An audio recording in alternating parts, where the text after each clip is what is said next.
ahead of another NFL slate of games. We just watched a couple nights ago the Lions and the Ravens and the continued rise of Johnny Morton. And now we wake up to the news, Albert, that the Russell Wilson era in New York is probably over. How are you feeling about this? Are you all right? Is everybody okay? Are your kids okay? I'm doing okay. Family's dealing with it all right. Yeah, we're Okay. good. We're Yeah. good. Not Yeah. a surprise I at this mean, like point. I honestly I think this was inevitable. I tweet out I don't know if you saw it, but I tweet out that chart every time you get to the end of I view like the end of it as like the when the last first round quarterback gets in the starting lineup. I'll post this chart that I have that like looks at all the first round quarterbacks going all the way back to 2000, and Right. it more or less shows that it's almost inevitable that these guys are going to play, Right. and really like the turning point was 2008. And I don't think that's a mistake. That was Joe Flacco and Matt Ryan. I think Matt Ryan, like the Falcons won 11 games that year, and Flacco made it to the AFC title game, as a rookie. And so that was the year where it was like, oh, you can win with a rookie. Then the next year, Yeah. Mark Sanchez makes it to the AFC title game as a rookie, sort of cementing it. And yeah, I mean, you look at it since then, it's like there's really, there are what you would consider two true red shirts. And that's Jake Locker in 11, and then Jordan Love in 20, and then Mahomes is right there. Mahomes started the last game of his rookie year in 17, but very few and far between that you'll find rookies that actually sit out their entire year. Oh, McCarthy would be the other one too. McCarthy's Right. in that group now also, but that was injury related. So Right. I guess, I don't want to be. I think that there are a lot of people who view this cynically, and you and I have always talked about how there has to be a moment that gets the rest of the team on board. But I think sometimes the moment can be legitimately the starting quarterback firing the ball out of the end zone 4 straight times when you're trying to come back and tie a game, and yeah, to get back into a game against the Chiefs. It works the other way too, where I think that the starter maybe just is uninspiring to a point that you have no choice but to play the other guy, right? right. And I think you look at the numbers. I mean, really, my understanding is like this was like heavily weighted towards the way they were playing on third down in the red zone. They're 31st in both categories. The Giants are now small sample size, but um, Russell's numbers on those plays are dreadful. Yeah. So on third down, he's 15 to 31 for 193 yards, an interception, 54.9 rating, only 9 first downs. So out of 31 third downs he's thrown on, 15 completions, only 9 of them for first downs. And then in the red zone, where again they're bottom of the league, he's 4 of 18 for 16 yards. Oof. No touchdowns, no picks, 39.6 rating. So in those critical situations, he's not performing. And ultimately, like that's where a quarterback needs to be a difference maker, is on critical downs and critical situations. And I think like it's sort of indicative of where a lot of people with the Steelers were with him last year. Like, and I think the real tell on where he is as a player. Well, there's been a couple. I mean, the first is the Broncos' willingness to take on all of that money, Sure. all that dead money, to walk away from him. And then last year, even though Russell Wilson had been the starter for most of the year and they made the playoffs, the Steelers made a real effort to sign Justin Fields, and they didn't make any effort to re-sign Russell Wilson, which I think should sort of tell you how the league feels about him right now. And I would say this though, I do think he was a positive guy in that building. Sure. And I know a lot of the people, and I know you spent some time with him too, right? Like the people there felt like he made a real difference in the quarterback room, and the quarterback room needed kind of a new energy. And both Russell and Jameis were able to give it that. A rookie can't really do that on his own, So like I think so long as Russ doesn't go in the tank now, I think he will have made a positive impact on Jaxson Dart's career. I think there is something to be said about just guys who've been there before and that know how to do it. And if you talk to Jets people, the same is true of Aaron Rodgers, where we would assume that it was a complete and total disaster there. And I think it was, but because of what the owner did and meddlesome behavior and just impatience and all that kind of stuff.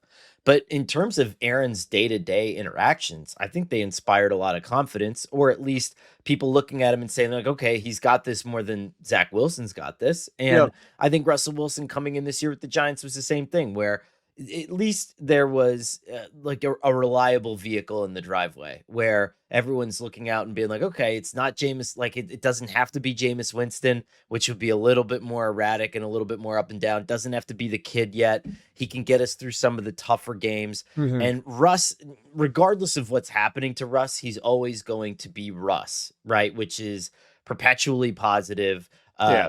perpetually confident. And I do think that rubs off on guys. I mean, the interesting thing is he said to me when I was there last month, he said, I want to play 20 plus years. Right. And he's at year 14 now, I think, right? So um, in his 14th year, yeah, I mean, he again, he said that on the doorstep of his 14th year, which means he feels like he has a lot more football left. I I'll be interested to see his willingness to go in and compete somewhere, his willingness to be a backup. Like, is that part of the equation for him? Because I don't know. I don't know what his path is from here, because I think like a lot of people will look at him and say, well, we can't have him as a backup. He's going to take all the oxygen out of the room if he becomes a backup, and that might Right. put our starter in a tough spot. And then is he the guy that you want? Now, I do think like if they come out of this year and Jaxson Dart plays really well and Russell Wilson is a great resource to him for the next 14 weeks, whatever it is, I think it's, or 15 weeks, right, that are left in the regular season. Then I think maybe he's created a pathway for himself where it becomes, okay, like maybe this is a guy that you want to have around your young quarterback. So maybe there is a team that's got a high pick in the draft, that's planning on taking a quarterback that signs him and says, well, this guy can be our starter for the time being. And, we know like he's going to be a good guy to have around our quarterback. He's got to prove that he can be that now, but that's where his opportunity is the rest of the year. I think that's his best chance to extend his career.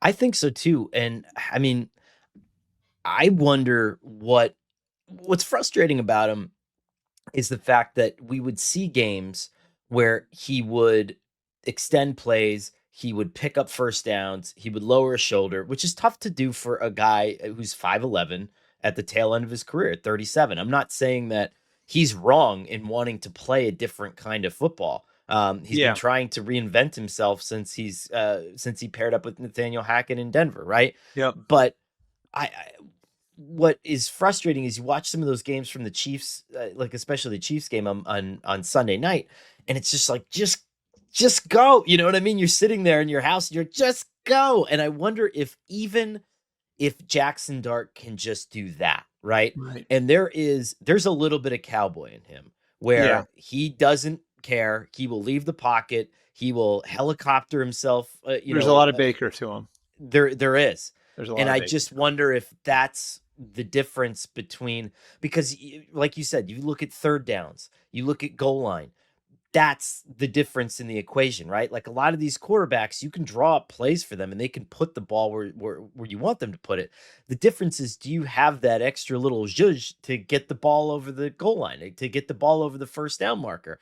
And again, I don't Right. blame Russ for this, Albert, but it's like he seems to have lost that part of it, and I just don't see him getting that back. Yeah, and I think like that part of it too. I mean, like I think this goes back to like Pete Carroll being right about him, like that you had to Yeah, play him a certain way. And this goes back to, when they were using him as an element in the run game and they were using him, in a lot of situations where they're moving the pocket and they're getting the ball out of his hands quick. And like, I think like he always had it in the back of his head. Well, if you just put me in the gun and like you let me run the show the way that like a Manning or a Brady does, well, then I'm going to be the MVP of the league. And he got the opportunity to do that in Denver and fell flat on his face. So I don't know that you can really rewind back to, because I don't know that he's the athlete that he was when he was 28, 29, 30 years old. So can you rewind the clock to the point where he was a real factor in the run game? You know what I mean? Like, because that is having that element to your game is huge on third down. It's huge in the red zone. It's even bigger in the red zone, right? Like, and it's not just the ability to do that. It's making the defense account for that, you know? And I don't know that defenses have to account for that as much with him anymore because of his age. What do you think this means for Brian Dable? I mean, you know, I It think means it's Jaxson Dart's got to play really well. right. I mean, like, that's all. I mean, like, I think it's, I don't think they have to make the playoffs to save his job. I think what they have to do, I think they have to, by the end of the year, John Mara has to be confident that we are really going somewhere. And they got it right on Dart. And Dart is week by week getting better. And we are seeing a coherent plan for the development of a young quarterback here. And I'm not getting the results I want, but I do not want to upset. I do not want to turn over the apple cart on this young quarterback. That's got to be what it is, right? Right. I mean, And because I don't know that any of us see that. I mean, go the Giants going to make the playoffs? I Giants mean, might have the number one pick. I mean, I like, but that's the thing. You know what I mean? Like, is like you look at the Giants where they're at, and I'm going to pull up their schedule now. They're 0-3. They're playing the Chargers this week. I think that's a loss. They go to New Orleans after that, so maybe they can win that. Maybe that's Jaxson Dart's first win. Mm-hmm. But after that, Philly, at Denver, at Philly, San Francisco. I think we talked about this on Monday, right? Yeah. I mean, I don't know if It it's just realistic. sounds worse every time you say it. Right. I I don't know that. I mean, that feels to me like 1-8.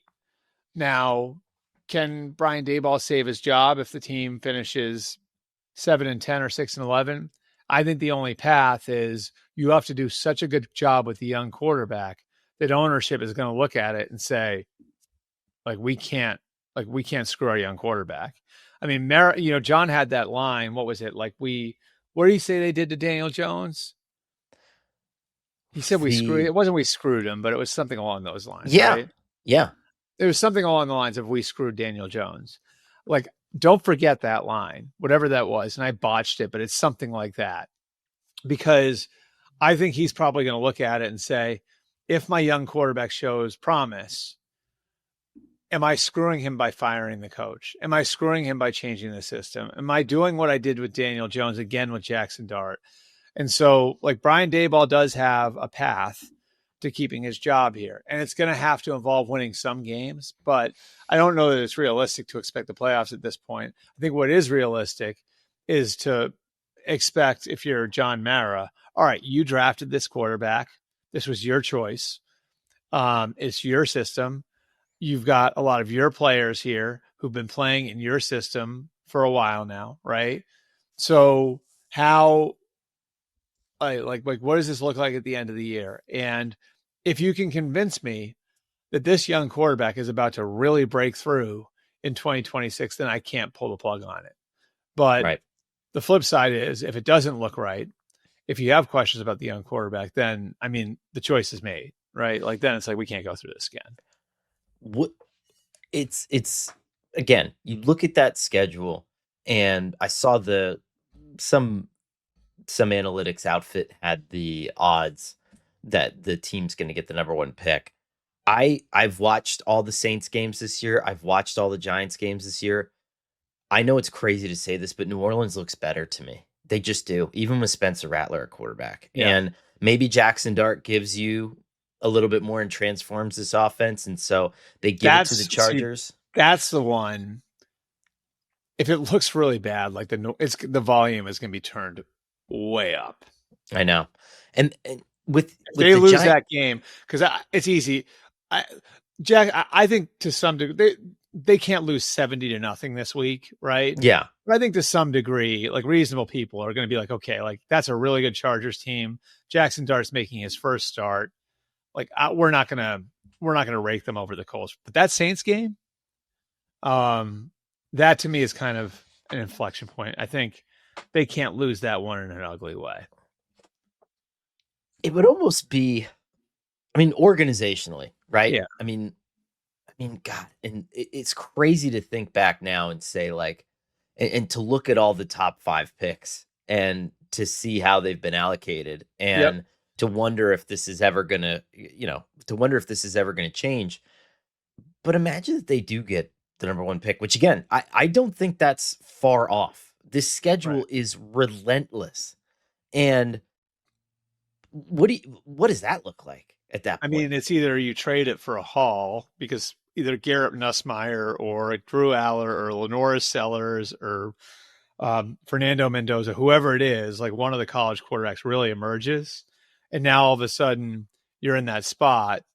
If it's new management that doesn't like Jaxson Dart, I mean, could that be a potential like Josh Rosen, Kyler Murray situation? You know what I mean? Like, Golly. um, I mean, I don't think you can rule anything out at this point. Or, I mean, is there a game changing like player at the top of the draft? And I don't know who that would be at this point. I don't know. I try to stay pretty in tune to this stuff, and I don't know that there's one of those that you can kind of pull out of the pile yet.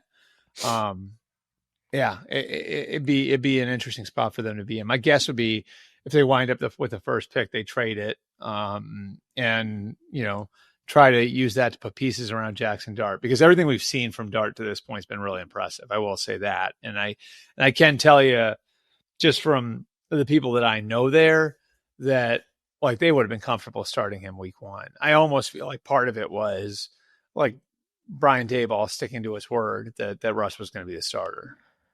I I mean, we'll put a bow on it. Mhm. We'll put a bow on it by saying this. I want to give Brian Dable the benefit of the doubt. I want to see him calling plays. He's been at his best as a coordinator with a quarterback who can be aggressive and leave the pocket and punish teams for not devoting someone to him, basically, to watch him full time. That's how it was with Josh Allen. That's how it was with Daniel Jones in 2022.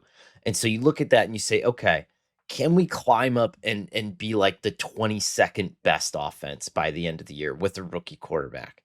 Or, do we get this kid hurt 2 weeks in and we're looking at the absolute worst case scenario, which is, it's Now you got to Jameis go back. Winston time. Da, da, Yeah. da, da, da, da, da,